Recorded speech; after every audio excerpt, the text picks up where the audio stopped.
Today is the third Sunday of Advent. I, like many of you, really love this time of year, the season of celebration and special things to do and preparations to make.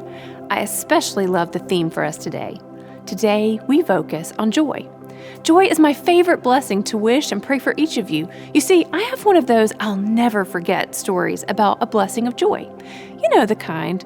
We forget most of what people say to us, but every now and then there are words that really stick, that you know you won't forget for a very long time. Way back when Mr. Andy and I were just engaged, we were doing our premarital counseling with my dad, who was going to marry us. And he ended our time of premarital counseling with these words. He said, "I don't wish for you happiness." And I thought, what? Did we fail? But he went on to say, "I don't wish for you happiness, but rather great joy." For you see, happiness is based upon the circumstances of life at that moment, but joy is sure and constant because of the gift of Christmas, of Christ. I've held those words closely to me for the last 16 years because they are so very true. It is through Christ's birth, God sending His Son into the world, that we have been given joy abundant all the time. No matter what our circumstances bring or how our happiness wanes, we can still choose joy.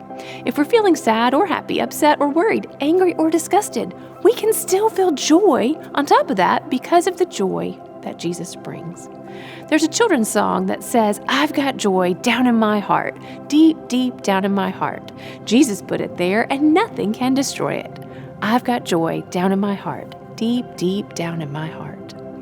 Today, as you light your third candle on the Advent wreath, talk about joy with your family and how you can choose to let joy be within your heart and your mind, even when you're feeling other emotions because of Jesus.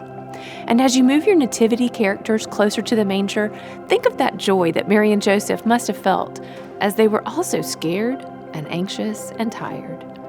And think of the joy the shepherds would feel as they were chosen to hear the good news of Jesus' birth first. Bring Mary and Joseph a little closer to the stable, keep those shepherds in the fields nearby, and keep anticipating the joy of Jesus' birth.